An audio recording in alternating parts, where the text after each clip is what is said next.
You know that moment when your entire life changes, and you can pinpoint it to a single second? For most people, it's a phone call, a diagnosis, an accident. For me, it was a cup of coffee, 6:32 in the morning. I remember the exact time because I was staring at the glowing numbers on my microwave, waiting for my coffee to reheat. You know that feeling, when you're not quite awake yet, standing there in your pajamas, and the whole world feels soft and quiet?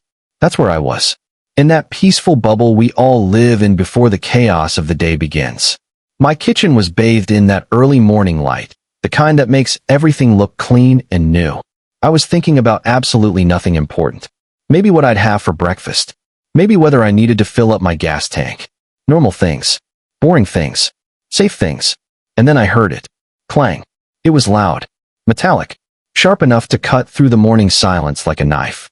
I paused, coffee mug halfway to my lips, and waited. Maybe it was construction, I thought. The neighborhood had been going through some changes lately. New families moving in, old houses getting facelifts. Nothing unusual. I was about to brush it off when, clang, clang, closer this time. Much closer. This wasn't coming from down the street. This was coming from my property. I set my mug down slowly on the counter, that peaceful morning feeling evaporating in an instant. You know that gut instinct that tells you something's wrong? That little voice in the back of your head. It was screaming now. I walked toward my back window, my bare feet padding across the cold kitchen tile. I was still half convinced I'd look out and see nothing. Maybe a garbage truck, maybe the wind knocking something over. But what I saw instead made my blood run cold. There were 3 men in my backyard. Not near my yard. Not close to the property line. In my backyard. They were holding metal fence posts. Industrial-looking ones. And one of them was actively digging a hole in my lawn. What the hell? The words came out before I could stop them. I didn't think. I just moved. I ran to my back door, threw it open, and burst outside. I wasn't wearing proper shoes, just those thin house slippers that do absolutely nothing against wet grass. But I didn't care. Hey, I shouted, my voice cutting across the yard. What are you doing? All 3 men stopped. The one with the shovel looked up. The other 2, who'd been holding a post, froze mid-lift. But here's the thing that got me. The thing that sent the first real spike of fear through my chest. None of them looked surprised. None of them looked guilty. They just looked at me, like I was the one interrupting them. That was my first warning sign, though I didn't fully recognize it yet. I said, "What are you doing?" I repeated, walking closer. And that's when I saw him. My neighbor. He was standing just beyond the men, on the other side of where they were working. Arms crossed. Watching. Not helping, just supervising. We'd never been close, him and me. He'd moved in about 2 years ago. We'd done the polite neighbor thing. Wave from the driveway, nod when getting the mail. But we'd never had a real conversation. Never had a barbecue together. Never borrowed sugar or a lawnmower. Looking back, maybe that should have told me something. I walked straight toward him, my heart pounding now, adrenaline replacing the morning grogginess. "Why are there people in my yard?" I asked. Not yelled. Not yet. I wanted an explanation first. He didn't even blink. "They're building a fence." I stared at him. "Yeah, I can see that. Why are they building it in my yard?" He shrugged. Actually shrugged. Like I'd asked him about the weather. "Because that's where the property line is." For a second, just a second, I thought maybe I'd misheard him. Or maybe he was joking. You know that disbelief you feel when something so absurd happens that your brain can't quite process it? "You're kidding," I said, and it came out as half statement, half question. "Nope." His face was completely emotionless. "Had the land surveyed last week. This is where the boundary is." My chest tightened. "That's not possible. I've lived here for 8 years. I know exactly where the property line is." "Well," he said, and I swear there was the tiniest hint of satisfaction in his voice. "Turns out you were wrong." That's when the cold feeling started spreading through my stomach. I turned slowly and looked at where the workers were placing the posts. And that's when I really saw it. The line they were building didn't just cut through the edge of my backyard. It wasn't running along where I thought the boundary was. It was heading straight toward my house. "No," I whispered. One of the workers drove another post into the ground with a heavy thunk. Then another. Each one closer to my home. Closer to my kitchen wall. "Stop." The word exploded out of me. "Stop right now." The workers hesitated. They looked at each other. Then they looked at my neighbor. And he, calm as anything, said 2 words. "Keep going." And they did. They just kept working. Like I wasn't even there. I wish I could tell you I stayed calm. That I handled it like an adult. That I took a deep breath and called a lawyer. But I didn't. You can't do this. I was shouting now, really shouting. This is my property. That's my house. My neighbor finally took a few steps closer. His expression hadn't changed. Not a flicker of emotion. Not according to the survey, he said flatly. Then the survey is wrong. Take it up with the county. He was already turning away, like the conversation was over. Just like that. No discussion. No negotiation. No explanation. Just a fence, cutting through my life. By 9:15 that morning, the post had reached my house. I stood there in my backyard, still in my pajamas and slippers, watching in complete disbelief as one of the workers pulled out a measuring tape and marked a point on my kitchen wall. My kitchen wall. Are you seriously going to put a fence through my wall? My voice was shaking now. Not from anger. From something deeper. Shock, maybe. Disbelief. The worker didn't answer me. He didn't even look at me. He looked at my neighbor. And my neighbor said something I will never, ever forget. If that's where the line is, that's where the fence goes. Something inside me shifted in that moment. It wasn't anger. Not yet. It was something colder. Something quieter. Like the moment right before a storm hits, when the air goes still and you can feel the electricity building. All right, I said slowly, my voice barely above a whisper. All right, you want to do this? He didn't respond. He didn't need to. The fence kept going. By noon, it was finished. A solid wooden fence. 6 feet tall. Built with professional precision. Cutting straight through my kitchen. Splitting it into 2 halves. I stood inside my own home, staring at this thing that now divided my space. My refrigerator was on one side. My stove was on the other. The sink? His side, apparently. Half my counter space? Gone. It looked like something out of a fever dream. Surreal. Impossible. I reached out with a trembling hand and touched the wood. It was real. Solid. Rough under my fingertips. This was actually happening. This wasn't a nightmare I'd wake up from.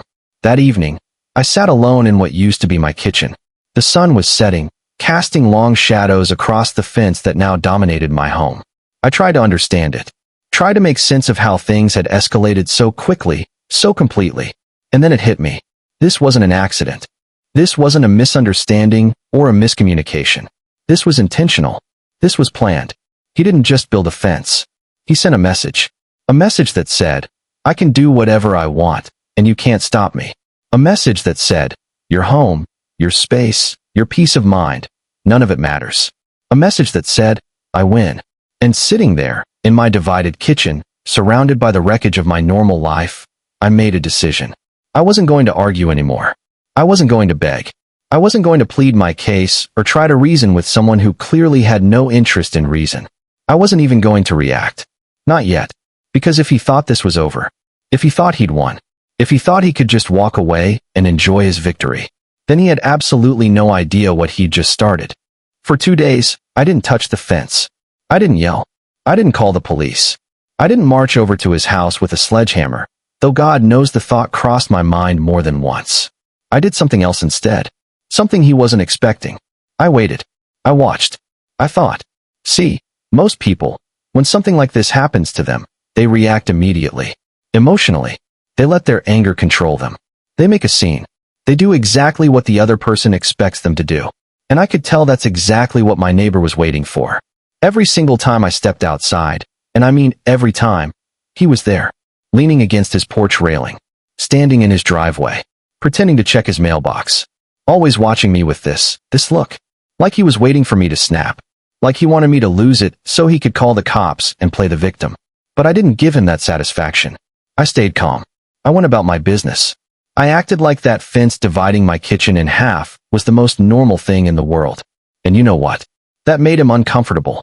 I could see it in the way he shifted his weight when I walked by, the way his eyes followed me a little too long, the way his jaw tightened when I didn't react. He thought he'd broken me. He thought I'd accepted defeat. But what he didn't realize was that silence isn't always surrender. Sometimes it's strategy. On the 3rd day, I made my first move. Not with a lawyer. Not with a demolition crew. Not with anything dramatic. With a phone call. I sat at my kitchen table, well, the half of my kitchen table that was still on my side of the fence, and dialed the number I'd found online. It rang 3 times. County Records Office, how can I help you? The voice on the other end was pleasant, professional, completely unaware that they were about to drop the first domino in what would become an avalanche. Yeah, hi, I said, keeping my voice calm and friendly. I need to request a copy of a property survey that was supposedly filed last week. The address is 214 Westbrook Lane. There was a pause, the sound of typing, then another pause, longer this time. Sir, I'm not seeing any recent survey filed for that address. I sat up a little straighter. Could you check again, please? It would have been filed within the last week or two. More typing. I could hear her clicking through screens. I've checked twice now. The last official survey on record for 214 Westbrook Lane is from 9 years ago. 9 years. Let that sink in for a second. I bought my house 8 years ago, which meant the last legitimate survey was done before I even lived here. Which meant one very important thing. Whatever document my neighbor was using to justify putting a fence through my kitchen wasn't official, wasn't registered, wasn't real. Thank you, I said quietly. That's exactly what I needed to know. I hung up and sat there in the quiet of my divided kitchen, staring at that fence. And for the first time since this nightmare started, I smiled. A real smile. You really messed up, I whispered to the empty room. The next morning, I did something I never thought I'd do. I knocked on his door. It was early, around 8 a.m. I could hear movement inside. The sound of a TV. Someone walking around. After a moment, the door opened. Halfway, he stood there in sweatpants and a t-shirt, looking at me like I was something he'd scraped off his shoe. Yeah, he said. Not good morning. Not can I help you? Just, yeah. I want to see the survey, I said simply. His expression changed immediately. That guarded suspicion melted into something else. Satisfaction. Smugness. Like this was the moment he'd been waiting for. Figured you'd come around eventually, he said. And I swear there was a hint of a smirk on his face. He disappeared into his house and came back a moment later holding a folded piece of paper. He handed it to me like he was presenting evidence in court. Like this single document proved he was right and I was wrong. I took it slowly, unfolded it carefully, and there it was. A property survey. Or at least, something that looked like a property survey. It had lines, measurements, coordinates, a stamp in the corner, a signature at the bottom. It was detailed. It was professional looking. It was convincing. Almost perfect. Almost. Because I noticed something most people wouldn't catch. The date. It wasn't stamped into the paper like official documents usually are. It was printed, computer generated. And the font was slightly different from the rest of the text on the page. My eyes scanned down to the seal at the bottom. The official-looking stamp that was supposed to verify this was legitimate. And I realized something else. The edges were too clean, too perfect, like it had been copied and pasted from a digital image rather than pressed into the paper with an actual seal. I looked up at him, my face completely neutral. Where'd you get this done? I asked. Licensed surveyor, he said quickly. Too quickly. That's the thing about liars. They over-explain. They rush to convince you before you have time to question them. I nodded slowly, refolding the paper. Mind if I take a picture of this? For the first time since this whole thing started, I saw his confidence waver. Just for a second. His smile faded. His eyes narrowed slightly. Why, he asked. So I can verify it with the county, I said calmly. Just want to make sure everything's legitimate. You understand. Silence. Complete, total silence. I could actually see him weighing his options. If he said no, it would look suspicious. If he said yes, I'd have evidence. Finally, he forced a shrug that was supposed to look casual, but came off stiff. Go ahead, he said. I pulled out my phone and took several pictures. Close-ups of the signature, the seal, the measurements, the date.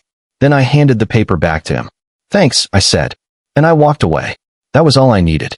By that afternoon, I was sitting in a small office downtown, across the desk from a real estate attorney named Patricia Hendricks. She came highly recommended. Former prosecutor. 20 years of experience. The kind of lawyer who doesn't waste your time or sugarcoat things. I slid my phone across her desk. Tell me this is fake, I said. She picked up the phone and studied the images I'd taken. She zoomed in. Adjusted her reading glasses. Zoomed in more. For a full minute, she didn't say anything. Then she leaned back in her chair and let out a long breath. This, she said slowly, choosing her words carefully, is either the absolute worst legitimate survey I have ever seen in my entire career. She paused. Or it's a very good fake. I felt something cold settle in my chest. How bad are we talking? I asked. She tapped the screen, pointing to different sections of the document. Wrong formatting here. The labeling is inconsistent. And this seal? She zoomed in on the official-looking stamp. This seal isn't registered with the county. I'd bet money it's a digital copy pulled from the internet. I let out a breath I didn't know I'd been holding. So he built a fence through my house, based on a fake document. Patricia nodded. That's what it looks like. But here's the thing. She leaned forward, her expression serious. That's not even the worst part. I frowned. What do you mean? She looked me straight in the eyes. If we can prove he knowingly used a falsified survey to justify construction on your property, this isn't just a civil property dispute anymore. My heart started beating faster. This becomes criminal. The word hung in the air between us. Criminal. Not just a lawsuit. Not just a fine. Criminal charges. Fraud. Forgery. Possibly even trespassing and property damage. How do we prove it? I asked. Patricia smiled, a sharp, knowing smile. That's the fun part, she said. We gather evidence. We find out who really made this document. We talk to the workers who built the fence. And we build a case so airtight that he can't talk his way out of it. That night, I stood in my kitchen again. But this time, everything felt different. I wasn't angry anymore. I wasn't helpless. I was focused. Because now I had something my neighbor didn't have. Information. Evidence. A plan. But I still didn't act. Not yet. Because here's what I'd learned. Proof is good, but timing is everything. You don't show your hand too early. You don't let your opponent know what you're planning. You wait. You gather. You prepare. And then, when the moment is exactly right, you strike. 2 days later, I got the break I'd been waiting for. And it came from the last place I expected. One of the workers.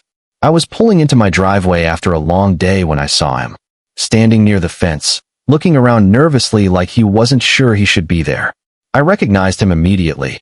He was the one who'd been operating the post-hole digger that first morning. I got out of my car slowly, trying not to spook him. You worked on this, right? I asked, gesturing to the fence. He nodded quickly. Yeah, listen, man, I didn't know. Didn't know what? I interrupted gently. He glanced around like he was worried someone might be watching, then stepped closer and lowered his voice. That it went through your house. We were told this was a clean boundary job. Standard fence installation. Nobody said anything about that. He pointed at my kitchen wall where the fence disappeared inside. I crossed my arms, keeping my voice calm and non-threatening. Who told you it was a standard job? He hesitated, then said the words I'd been hoping to hear. Your neighbor. Of course. Did you see any official documents? I asked. Permits? Surveys? Anything from the county? Another pause. He shook his head. No. He just showed us a piece of paper. Said everything was approved and legal. We had no reason not to believe him. I took a careful step closer. Would you be willing to say that again? On the record? Maybe in a statement or a deposition? His eyes widened. I could see the fear there. The realization that he might be caught up in something bigger than he'd thought. I don't want trouble, man. I just did the work I was hired to do. I know, I said quietly. And you're not in trouble. But he might be. And if this goes where I think it's going, the truth is going to come out either way. Wouldn't you rather be on the right side of it? Silence.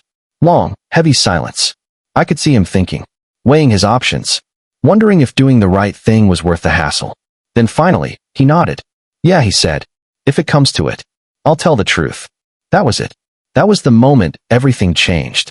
That night, I stood in my divided kitchen one more time. But I wasn't looking at a problem anymore. I was looking at leverage. Because now I had everything I needed. A fake survey that wasn't registered with the county. An attorney who knew exactly how to handle this. A witness who could testify that no legitimate documents were shown. And a neighbor who thought he'd already won. He thought he had control. He thought he'd outsmarted me. He thought the fence was the end of the story. But what he didn't realize, what he couldn't possibly know, was that he'd just handed me every single piece of ammunition I needed to destroy him. And the best part? He had absolutely no idea what was coming. I pulled out my phone, opened my attorney's contact, and typed out 3 simple words. Let's start. I hit send. And just like that, the war began. The letter arrived on a Tuesday morning. I remember because Tuesday is trash day in my neighborhood, and I was wheeling my bin back up the driveway when I saw the mail truck pull away from my house. There was a small slip of paper stuck to my front door. Certified mail. Signature required. I walked to the post office that same morning, signed for the envelope, and drove back home before opening it. I didn't need to open it to know what it was, but I did anyway, just to enjoy the moment. The letterhead said it all. Notice of legal action. Underneath, in formal legal language, it laid out everything. The fraudulent survey, the unauthorized construction, the property damage, the civil claims, and at the very bottom, a line that made me smile. The matter has also been referred to the county prosecutor's office for potential criminal charges. I read it 3 times. Then I set it down on my kitchen counter, the counter that was finally, fully mine again, and made myself a cup of coffee. By noon, he knew. I was outside washing my car when I heard it.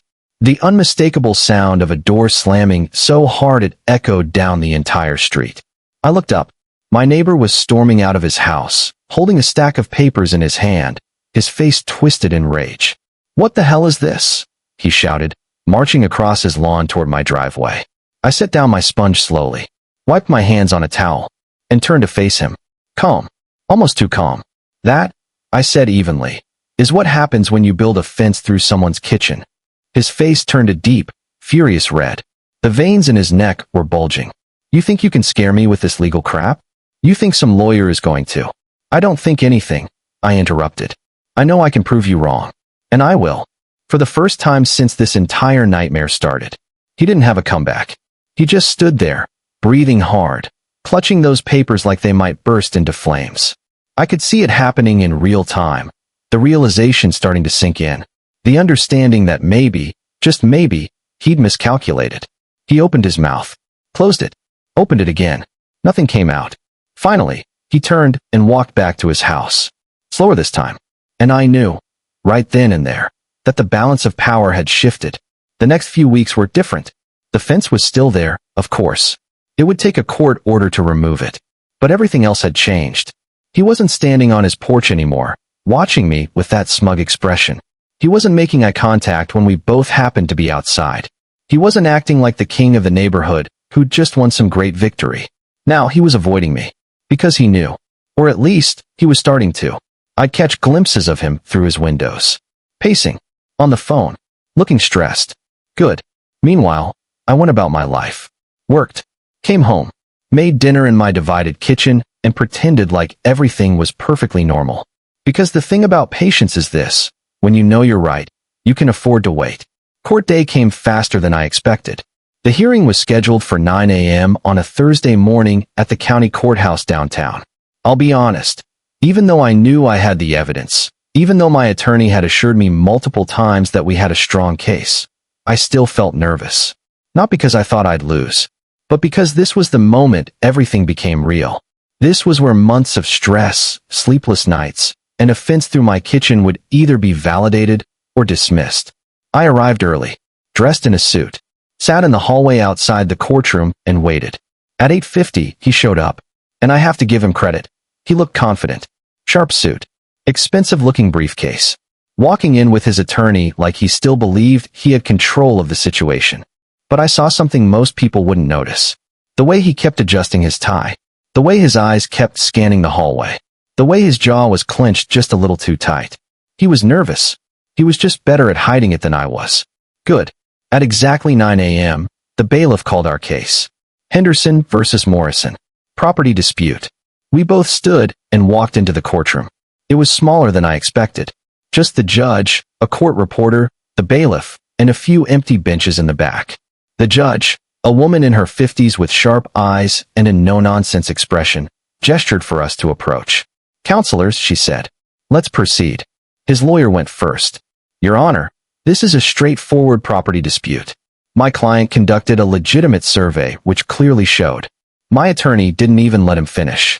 "With all due respect, Your Honor," she said, stepping forward with a calm authority that filled the room. "This is not a dispute."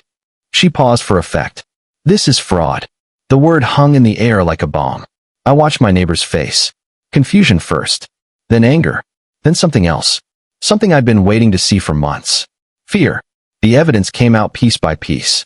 First, my attorney presented the official county records showing that no survey had been filed. Then she showed the document my neighbor had used, the one with the printed date, the mismatched fonts, the unregistered seal.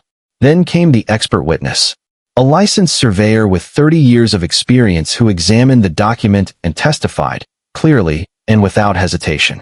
This document is not legitimate. The formatting is incorrect. The seal is not registered with any county office in the state, and the measurements don't align with any official property records. He paused, looked directly at the judge, and said, "In my professional opinion, this is a fabricated document." I watched my neighbor's face as those words landed.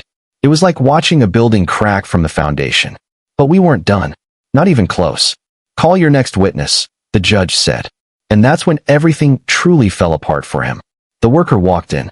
The same one who'd come to me in my driveway weeks ago. The one who'd been nervous but willing to tell the truth.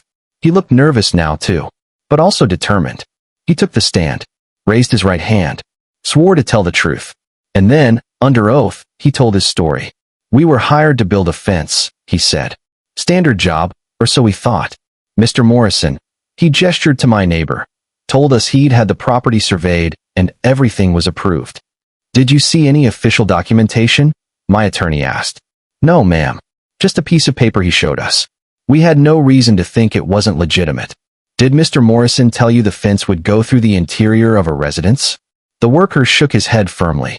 "No, absolutely not. We were told it was a standard boundary fence.